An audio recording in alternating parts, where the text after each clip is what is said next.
Hello and welcome to another episode of the Morning Brew live on NTN. We're coming to you from the GIS studios today, Monday, the 26th of October, 2020. I do hope that you had an enjoyable and safe within the protocols type of Journée Creole festivity over the weekend. A special good morning to you watching in St. Lucia, residents right here, St. Lucians in the diaspora, those watching worldwide. We'd like to thank you so much for tuning in after the festivities, just to keep abreast as to what's happening from the government of St. Lucia's standpoint. And no sooner had we left the GIS studios from our weekend review on Saturday, we got word from the Department of Health and Wellness of new cases being registered on Saturday and thereafter on Sunday. We'll have the details to that in just a moment. Also, we have a clinic bulletin coming from the Department of Health and Wellness as well. We have the Central Statistical Office, word from them reopening in time to lead with the local observance of World Statistics Day, which was held last week. We will be looking at the efforts of the Central Statistical Office at this point in time to ramp up awareness of the upcoming census. We also have a report from CARICOM News Time on the importance of statistics, especially at this time of this pandemic. The details of that coming up in just a moment as well. PAHO is reporting its first new PAHO is stating that in the English-speaking Caribbean, most new COVID-19 cases are related to non-essential international travel. What does this mean for our part of the world? We'll find out in just a moment. And we have the St. Lucian business startup introducing medical tags to the Caribbean market in response to COVID-19, representing at the Entrepreneurship World Cup. We're seeing how the pandemic persons are creating opportunities from COVID-19 right here, Mr. Gilland Averill. We will be coming to that in just a moment. So we're leading with the latest cases. We had a case 49, 50, and 51, and 52 being registered on Saturday. And then on Sunday, we had cases 53 and 54 being registered. Now is the time for you to adhere more than ever. Now that community spread has been confirmed by the authorities, we're seeing that the cases are not restricted to one particular area, one particular section of our country. We're seeing cases from Babonneau, Gros-Islet, Micoud, Orléans, and it is important right now, based on the commute of persons, the way we move around in this country, that we play our part, observe the protocols now more than ever before, the use of the mask, the hand sanitizer, the washing frequently with soap and water, observing the 6-foot distance is important in the efforts to mitigate the spread of COVID-19 at this point in time. I know many persons are curious to find out what is the response of the government of St. Lucia. But I think what is important right now is us playing our part. As we stand by for word from Cabinet, we playing our part to ensure that we can protect ourselves and our families. We heard of the family with 6 individuals contracting COVID-19 from a household in Castries. If you want, consider your children, consider the elders in your family, consider the seniors. It's time for us to play our part and observe the protocols. It's not the time to be complacent. It's not the time to think, I don't need the mask, or it's uncomfortable. It has been proven time and time again to help in the mitigation of transmission risk. So we're going to open with a clip from the Chief Medical Officer, Dr. Sharon Belmar-George, on cases number 53 and 54. These are the latest cases coming out of St. Lucia. These 2 individuals coming from the Castries district and Gros-Islet district respectively. Take a look.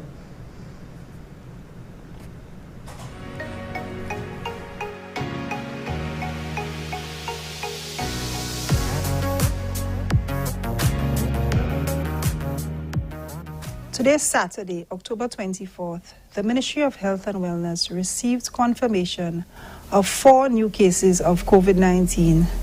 This brings the total number of cases diagnosed to date in country to 52. 3 of the 4 new cases were identified through the contact tracing process and were already in quarantine.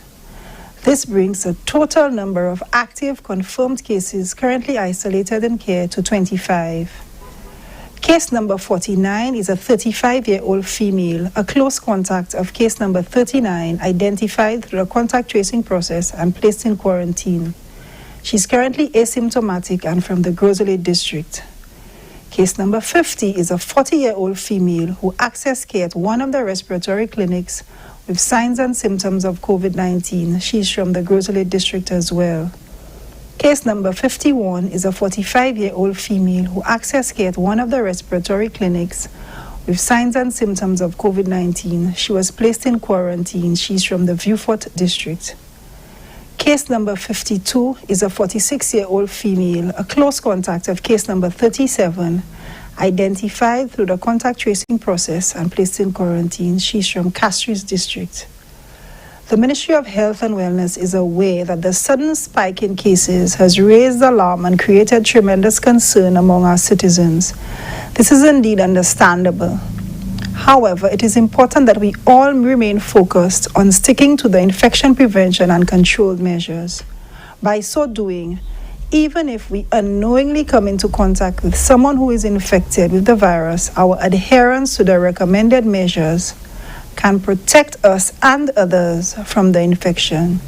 By keeping the infection prevention and control guidelines, the spread of the virus from one person to another can be stopped. The Ministry of Health, we make a strong appeal to everyone that if you are experiencing respiratory symptoms, which include a cough, sore throat, fever, please promptly seek care at the closest respiratory clinic. We are now in the midst of the traditional Journée Créole weekend. However, this year, we need to make the small sacrifice for the benefit of all by limiting our celebration to members of your household. By so doing, we are protecting the health of everyone. The Ministry of Health and Wellness, we will continue providing regular updates as new information becomes available.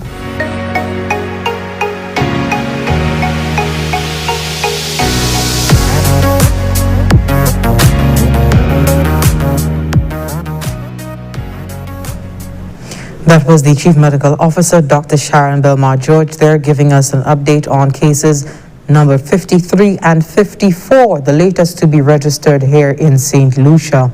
And again, we look to the contact tracing and how well it's augured for the people of St. Lucia, because she did indicate that both of these latest cases were identified through the contact tracing process and were already in quarantine. So case number 53 is a 34-year-old female from Castries. Case number 54 is a 25-year-old male from the Grosley district.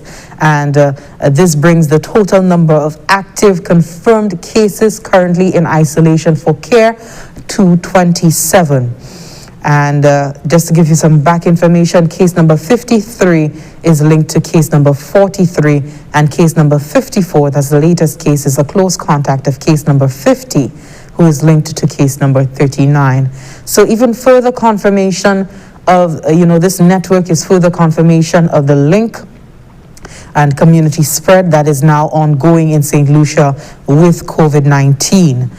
We do encourage individuals to make the continuous effort, again, to follow the recommended infection prevention and control guidelines.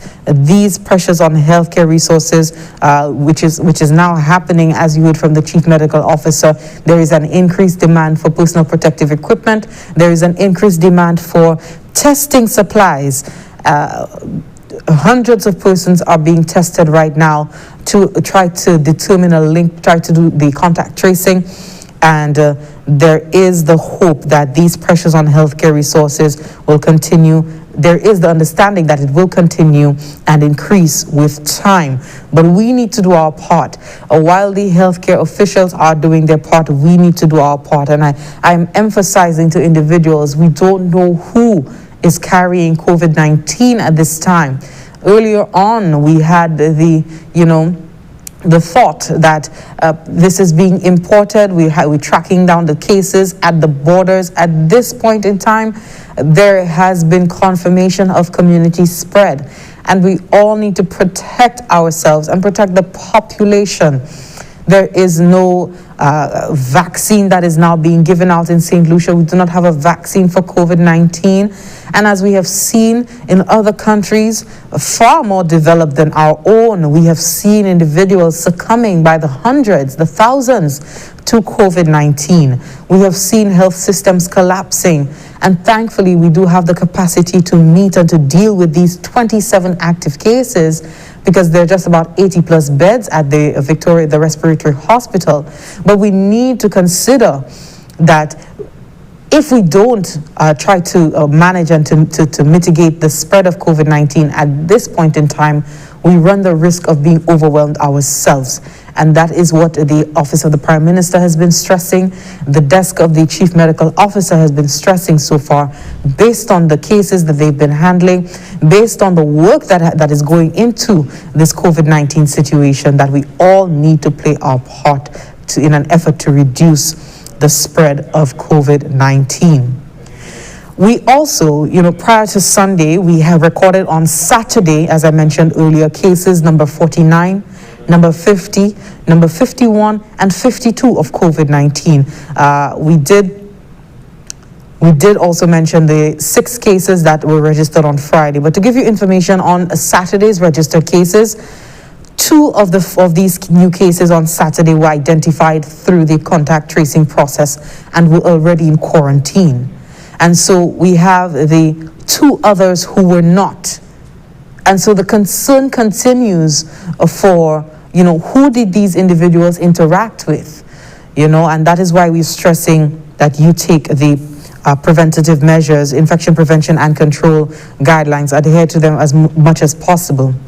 Case number 49 is a 35-year-old female, a close contact of case number 39, identified through the contact tracing process and placed in quarantine.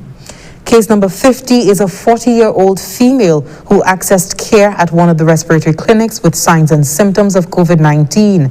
She's from the Grosley district, and the case number 49 is also from Grosley. Case number 51 is a 45-year-old female who accessed care at one of the respiratory clinics with signs and symptoms of COVID-19. She was placed in quarantine. She's from the Viewfort district. Case number 52 is a 46-year-old female, a close contact of case number 37, identified through the contact tracing process and placed in quarantine. She's from the Castries district. So we're seeing these cases emerging from Castries, Grosley, and Viewfort. Please take note of these latest cases. We continue to implore the general public to adhere to the protocols, adhere to the recommended infection prevention and control guidelines. They are here to protect us. They have been put in place to protect us. The COVID-19 control bill has been put in place for our protection at this point in time. The Royal St. Lucia Police Force has indicated that there will be a zero-tolerance approach in ensuring that this law is enforced. So if you're walking through town, if the fear of COVID-19 did not, instill in you the need to wear your mask, we are now enforcing. The government of St. Lucia, the Royal St. Lucia Police Force, is enforcing the law on mandatory mask laws. So please ensure that you leave with your mask and you're wearing it when you're out in public. Please take note of this information. We continue on with a bulletin from the Department of Justice. They wish to inform the public that the services offered by the Department of Justice in the Martex building on Brazil Street, that's the main office, the account section, the civil status registry, and the adjudicator's office, will be closed today, Monday, 26th October 2020, to facilitate the St. Lucia Electricity Services Limited, Lucelec, to conduct a full inspection of the building. The Department of Justice is grateful for your kind cooperation and regrets any inconvenience caused. We look forward to resuming normal service on Tuesday, October 27th, 2020. So please take note of that update notice coming from the Department of Justice. The Central Statistical Office reopens in time to lead lead the local observance of World Statistics Day that was observed last week. Closure of the office earlier this month was prompted by a number of employees within the unit reporting flu-like symptoms. Thankfully, the Central Statistical Office was able to reopen. We heard from the Permanent Secretary in the Ministry of Economic Development that these tests that were conducted on the individuals, the employees who were reporting flu-like symptoms, all came back negative, and so that office was able to reopen. We now go to a report on the activities that they're taking on in observance of World Statistics Day, as well as ramping up awareness for the upcoming census, which was interrupted by COVID-19, but they are on standby for its resumption very soon. The Central Statistical Office promotes participation in the upcoming Population and Housing Census 2020 as it observes Caribbean and World Statistics Day 15th and 20th October respectively.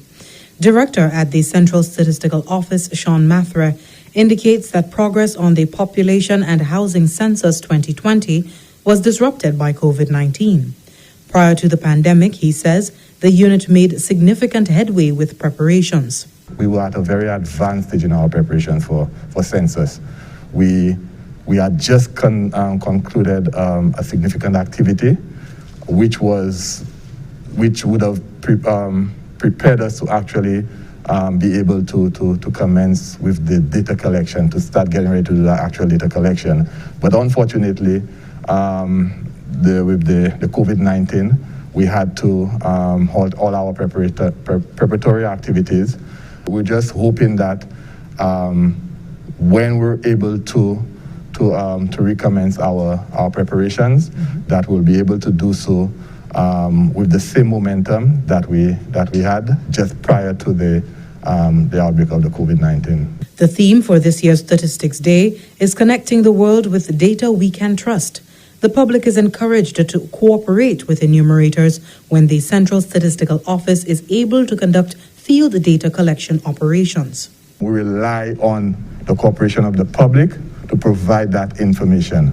What I would like to also bring out is that we're mandated by our Statistics Act to ensure that it relates to confidentiality. That's something that we take very serious at the Statistics Act, at the Statistics Department. Mm-hmm. So while we have the mandate and the responsibility to compile and produce and collect statistics, we need that we rely on the cooperation of the general public to do so and to be able to effectively and successfully carry out that mandate. Most activities to observe Statistics Day are cancelled due to reviewed COVID-19 protocols on island. However, interested persons can visit the Central Statistics Office at the Finance Administrative Center to view a display of statistical products and information on the population and housing census. The objective of this, as well as virtual engagements by the unit, is to advance the awareness of statistics and its significance to the development of the country. For the Government Information Service, I am Jessie Leonce reporting. So that report there on the observance of World Statistics Day and them ramping up, activities, the Central Statistical Office ramping up awareness for the upcoming census, housing and population census here in St. Lucia. Do stay with us. I believe we had our wires crossed a little earlier where we played the registering of cases 49 to 52 of COVID-19. When we come back, we will be airing the statement from the Chief Medical Officer, Dr. Sharon Bilmar-George, on the cases number 53 and 54. Those are the latest cases registered here in St. Lucia, bringing the total number of active cases here in St. Lucia, individuals in isolation for care for COVID-19, to 27. We have 27 active cases of COVID-19 here in St. Lucia. When we come back, we hear from the CMO again. St. Lucie ka registre vermin corona ek I ka fait mouvement ek an chay vitesse tan chaque canef ka kouye pour vigilance publique la fait wolo parler en place publique kon bon lanme base ti boutique changer distance social, 6 pieds, hod yon a lot. I ka travay tan, si ou senti ko pa cordial, quarantine ko, patwe en contact epi lot, en ka ou te toape exposé. Si yon ekouye, free 11 ou ben n'importe clinique yo pou yo. Les pays a dimi à clé, ça veut dire les supermarkets, pharmacies et puis ATM, yo accessible avant c'était souhait. Pays à clé en plein, ça veut dire tout bagay fermé à 24 heures. Servi protocole comme sorti par bureau indication santé. Nous tout ensemble, ça sauvé vermine corona. Si nous tous servi Jidla à toutes les. Together let us win this war. Say we shall be a soldier. Together we can beat this corona. Thank you for staying tuned. This is the Morning Brew. And now the statement from the Chief Medical Officer, Dr. Sharon Belmar-George, on cases number 53 and 54, the latest cases of COVID-19 here in St. Lucia.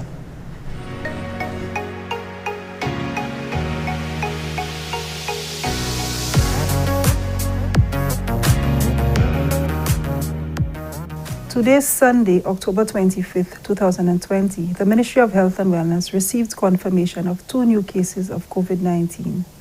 This brings the total number of cases diagnosed to date in country to 54. Both of the cases were identified through the contact tracing process and were already in quarantine. Case number 53 is linked to case number 43. Case number 54 is a close contact of case number 50, who is linked to case number 39. This brings the total number of active confirmed cases currently isolated in care to 27.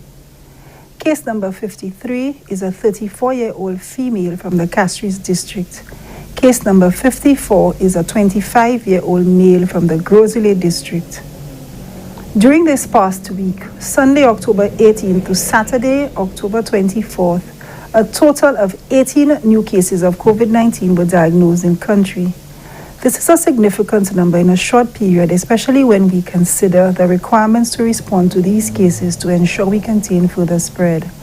This includes human resources for contact tracing, testing, and care of patients. There is also increasing demand on supplies for testing, PPE, and other related supplies.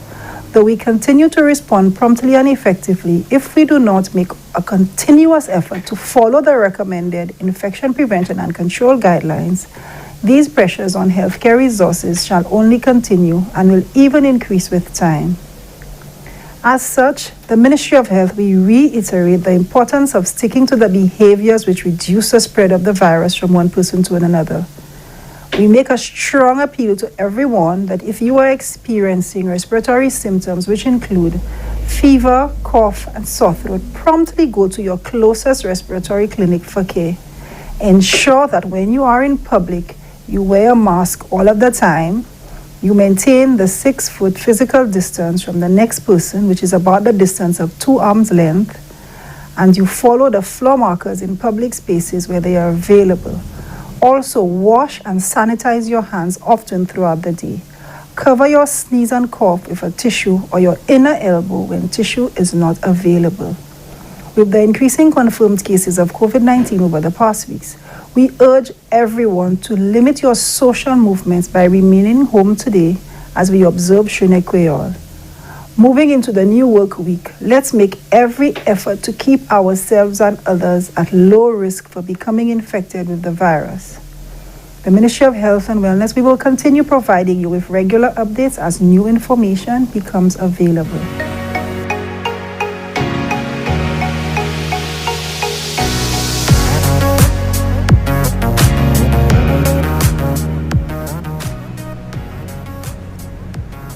That was the Chief Medical Officer, Dr. Sharon Belmar-George, just speaking yesterday on the cases number 53 and 54, the latest cases of COVID-19 to be diagnosed on island. Again, this brings the total number of active confirmed cases here in St. Lucia to 27. 27 individuals are currently isolated for care at the respiratory hospital. And the chief medical officer there did indicate that there is an increasing demand on supplies for testing. Persons are being tested by the hundreds at this point in time as part of contact tracing efforts. Personal protective equipment, there's a demand for that as well, and other related supplies. And she did indicate that although that they continue to respond promptly and effectively, if there is not a continuous effort to follow on the part of the population to follow the recommended infection prevention and control guidelines, these pressures on healthcare resources will only continue and will even increase in time. And so you can play your part. You're not a frontliner, you're not a healthcare worker, but you can play your own part in wearing the mask, use of the hand sanitizer when there isn't soap and water readily available, but washing your hands with soap and water as frequently as possible, and observing the 6-foot distance. Please keep this in mind when you're going out. At this point in time, community spread has been confirmed. I reiterate it, I re-emphasize it, because we need to understand the reality of things. And the reality is, this community spread, we are at an increased risk of transmission in our population. We encourage you to please adhere to these guidelines to ensure that we can reduce this risk of transmission. Our kids, our seniors, our families, our children, our parents, our partners, our spouses, they are all at risk if we do not play our part and adhere to the recommended guidelines from the Department of Health. The COVID-19 pandemic has highlighted the need for quality statistics to track the status of the pandemic and its economic and social impact. Michelle Nurse reports on the CARICOM Secretary General's statement on World Statistics Day.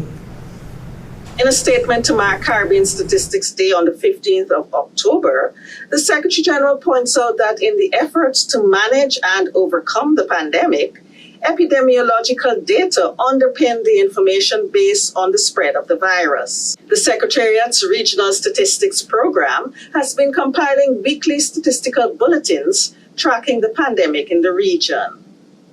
The bulletins provide information on the pattern of the disease, the total number of confirmed cases, new cases, and deaths for each country, and the total for CARICOM. The CARICOM Secretariat joined with the rest of the region in observing Caribbean Statistics Day, as well as World Statistics Day on the 20th of October. The observances were held under the theme, Connecting the World with Data We Can Trust. We caught up with two members of the CARICOM Secretariat Statistics Unit, and they spoke of how their work in statistics impacts the region. Countries are first and foremost focused on the performance of their economies. So economic statistics provides a picture, not just for those economies, but for the region as a whole as it relates to how we are performing economically. And we know once our countries are performing well economically, it can then lead to spill-off effects or spill-off benefits for other areas, which I might not be too integrally involved in. But that's just to recognize the importance of first and foremost economic statistics for the region.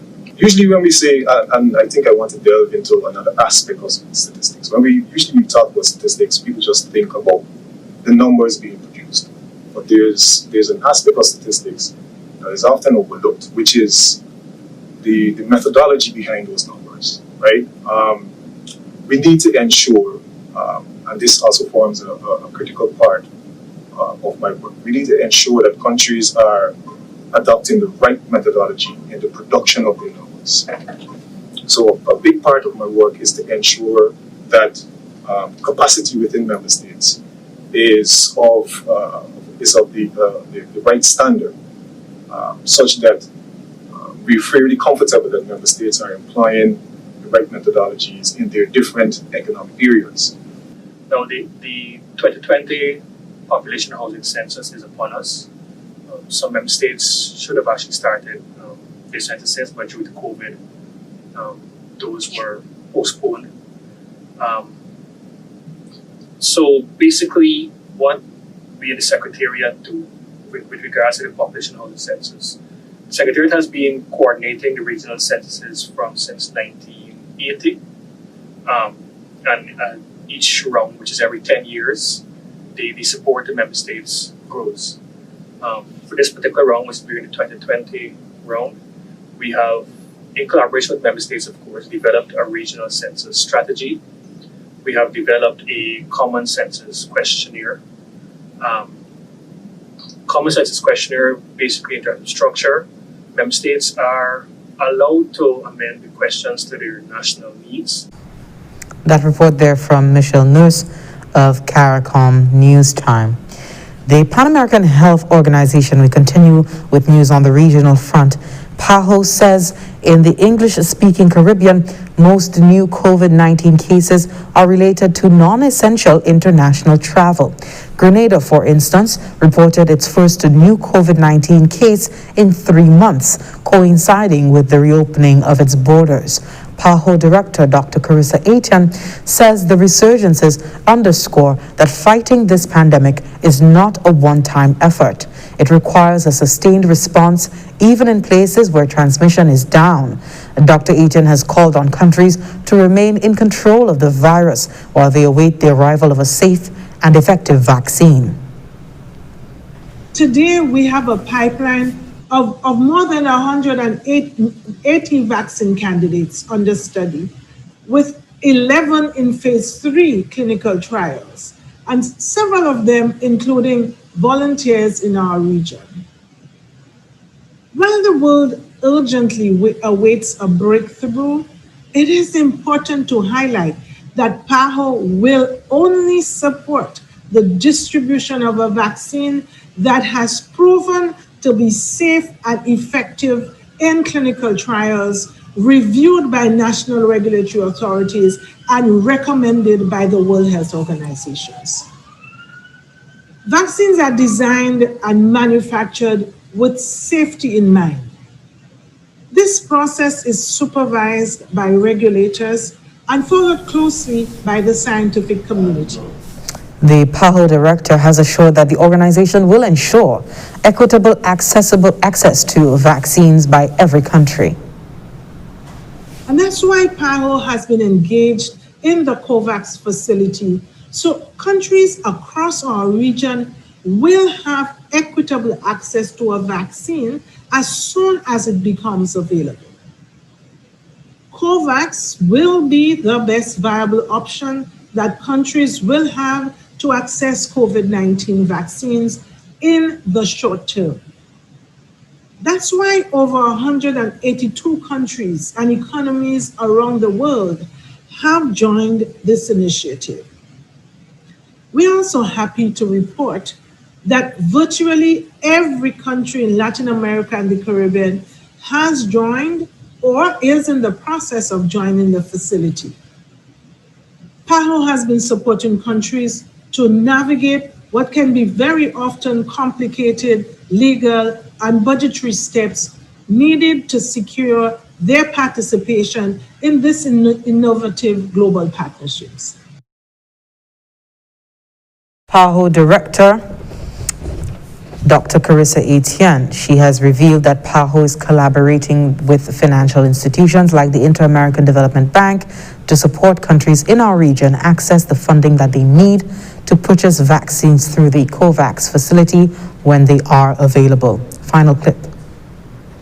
PAHO is also collaborating with the Caribbean Public Health Agency, CAFA, and the European Union to provide financial support for the down payment required by the COVAX facility for Caribbean countries to join.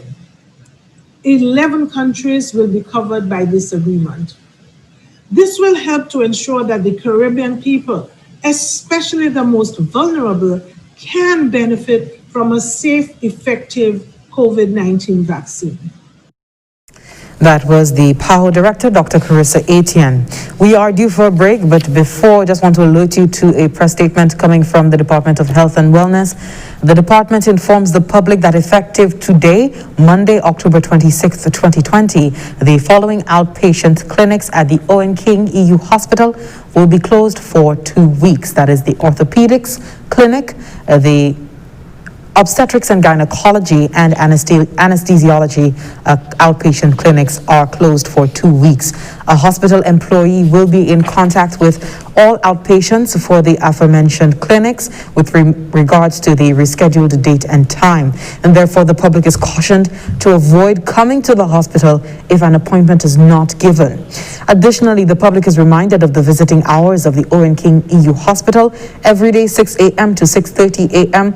and 12 p.m. to 12:30 p.m. Absolutely no evening visits are allowed. As usual, COVID-19 protocols at the facility will be in full effect, wearing of masks and sanitization of hands. So please take note, the following outpatient clinics at the OK Hospital closed for 2 weeks: orthopedics, obstetrics and gynecology, and anesthesiology. Please take note. Stay with us. We're due for a break. When we come back, more news. Hi, I'm Jim Joseph, president of the Boseju Community Group. We believe St. Lucia can win the war against the coronavirus, and here's how. Every community in St. Lucia must mobilize, coordinate, monitor, and support residents the way we would before, during, and after a natural disaster. Identify volunteers in your community, assign them roles, and deploy them. Ensure your elderly and vulnerable understand all protocols.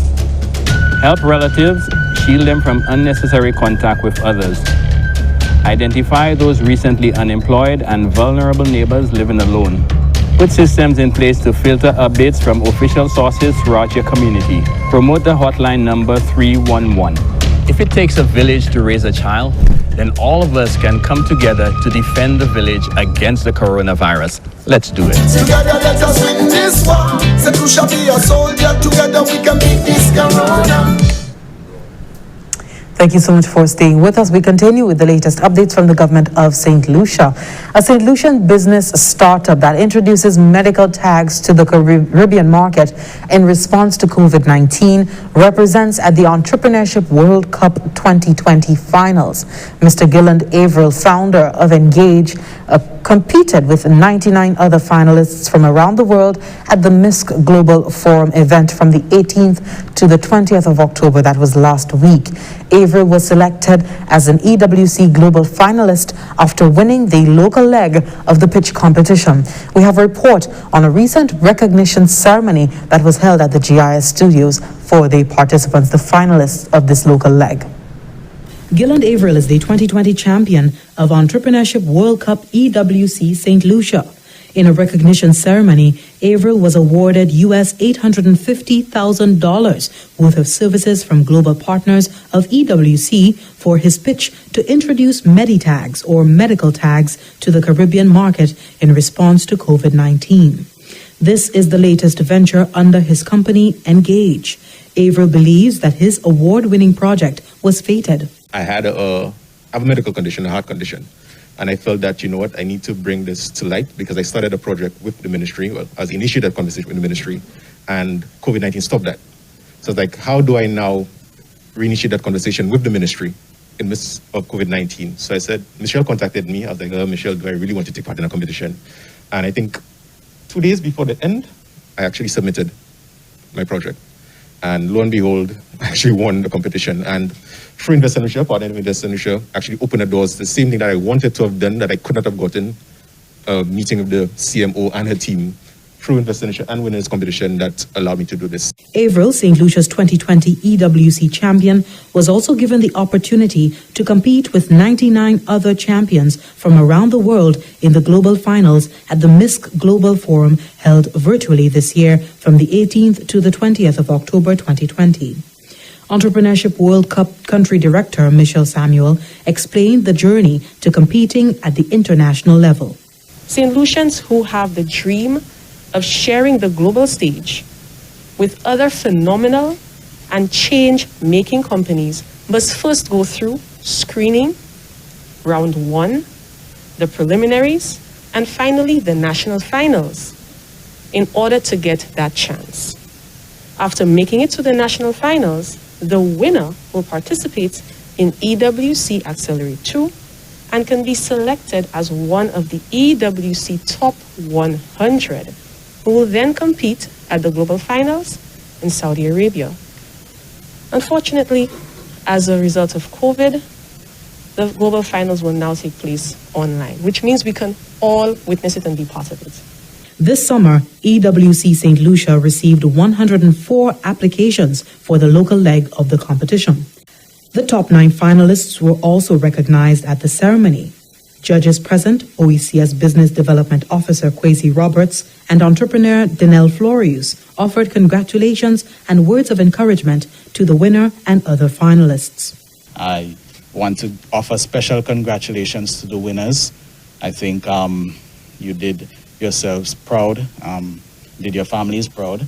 We would like that this fire that is started to burn in St. Lucia with what Michelle is doing here and supported by Invest St. Lucia, and so to continue to spread throughout the region. And I just want to encourage all of the entrepreneurs, because being an entrepreneur myself, I know how tough it is, especially in a market in St. Lucia and the Caribbean as a whole.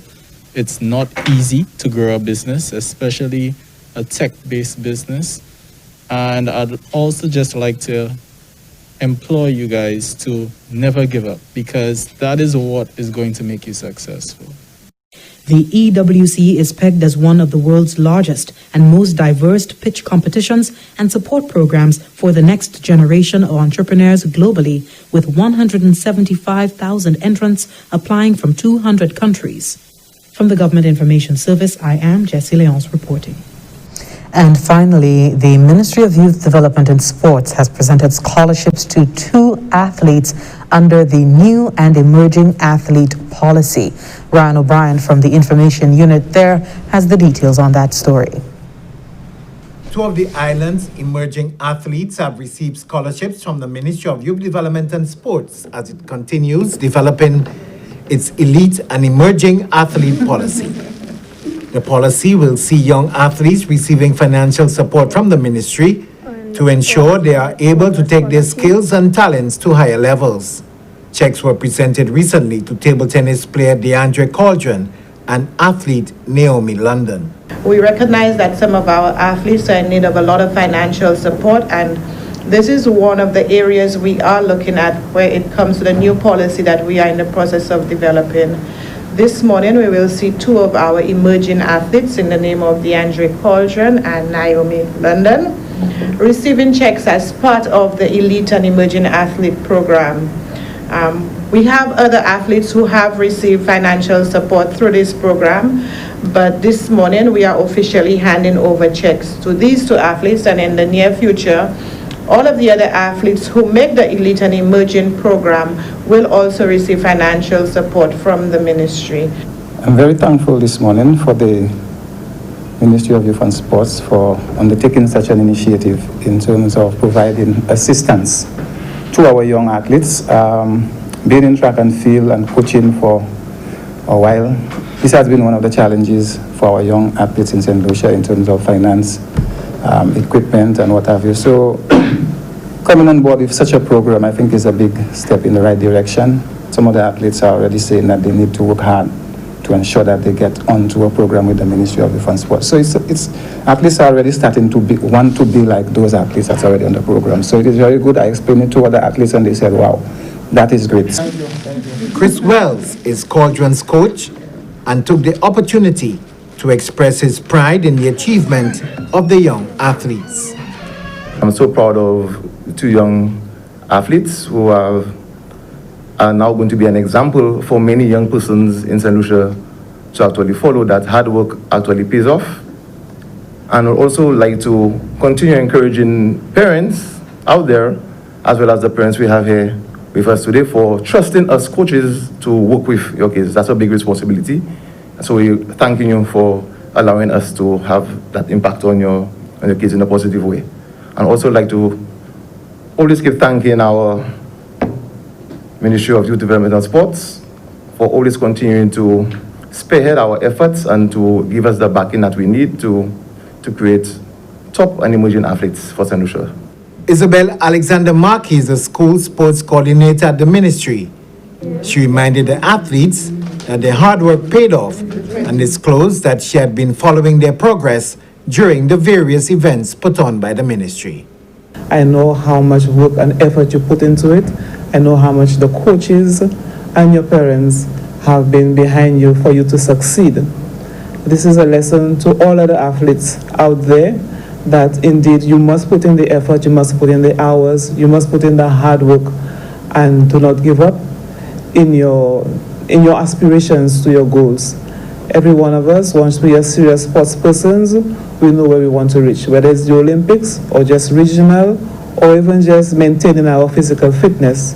So let me once again encourage you to continue on the path that you are heading, and the ministry is always there to support you. Permanent Secretary in the Ministry of Youth Development and Sports, Caroline Eugene, commended the athletes on their achievements and urged them to continue striving for excellence. From the Ministry of Youth Development and Sports, I'm Ryan O'Brien.